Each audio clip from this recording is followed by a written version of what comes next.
Onlar da olsan, yığır doğunudur. Yığır doğunu, yığır. Çıkız bulan haka, çıkışı, lehte. Hadi olur, çıkışı, tıkırıyorlar. Hadi yıkayla. Tüde, pünen, diye kız diye. Açıyız doğu.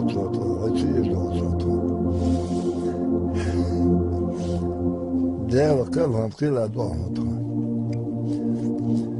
Mayıt digasını tuğun. Da tuğun. Dev kıyız, yok yavaş vakitindeki yani. İşte dikir vardır. Bu da yürüyor. Allah tuttu, bu da yürüyor.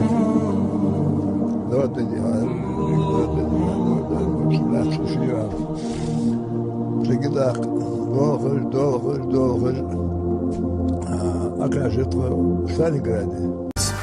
Трагедия репрессированных народов. Нет ни одной ингушской семьи, которая не пострадала бы от геноцида. Депортация сломала судьбы, жизни ни в чем не повинных людей. Тогда, в 1944-м, обвиненные в пособничестве фашистам, десятки тысяч семей, детей и стариков были высланы далеко за пределы своей родины. Чудовищные переживания. Скотские вагоны, зима, холод, голод, оскорблений. О том, что ему пришлось пережить, Тагир Бекбузаров может рассказывать часами. Все его родственники погибли, так и не вернулись домой. Обратную дорогу осилил только он. Ну а какие дни были для него самыми счастливыми, говорит в 1954-м, когда им, переселенцам, разрешили выйти из резервации и свободно перемещаться по Казахстану. В 1957-м, когда репрессированный народ был реабилитирован. И совсем недавно, когда у него появился внук. Верит, что на его долю подобные испытания не выпадут никогда. Какая может быть обида, если так получилось? На кого обижаться? У меня все похоронены там.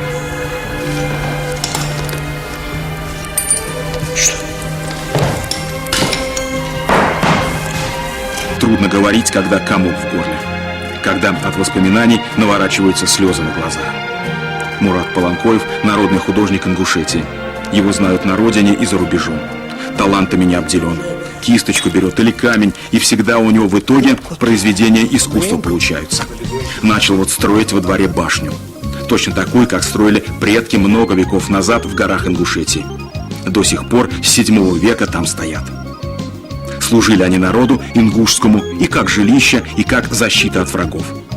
И еще, по легендам, одним главным свойством обладали – оберегали от невзгод и несчастий. Мне нужно 5 камней сделать. У меня похоронены в Алмате 2 брата, отец, мать и сестра. Вот им я хочу поставить здесь на кладбище этих 5 камней и привезти оттуда немного земли. Ну, сестра привезет, когда будет переезжать землю. Вот все. Вот такие же чтобы какая-то память, чтобы была здесь о родителях, о братьях. Память о всех жертвах геноцида Мурат уже увековечил.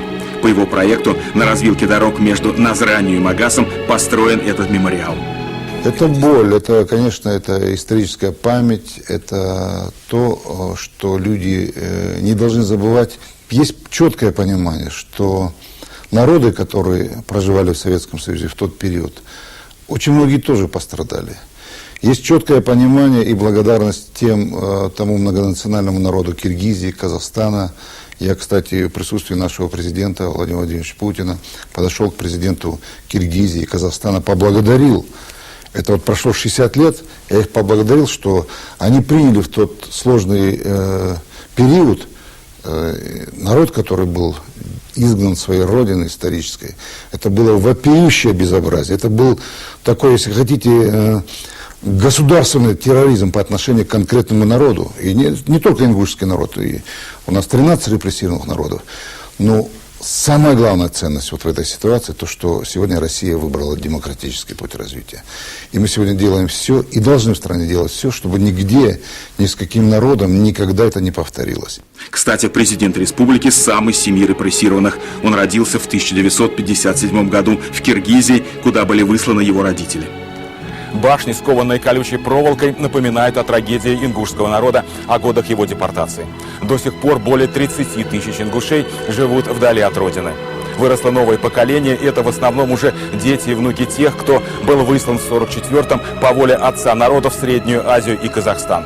Но желание вернуться домой остается у многих из них, и республика готова их принять. Кстати, здесь, в Ингушетии, действует единственная на Кавказе программа по возвращению соотечественников, поддержанная президентом Путиным. Разумеется, без поддержки федерального центра решить эту задачу быстро и эффективно не удастся. Поэтому у нас есть соответствующие программы, есть определенные договоренности на уровне правительства с президентом Зязиковым, к которому я отношусь с большим уважением. И мы все это будем осуществлять, все это будет продолжаться.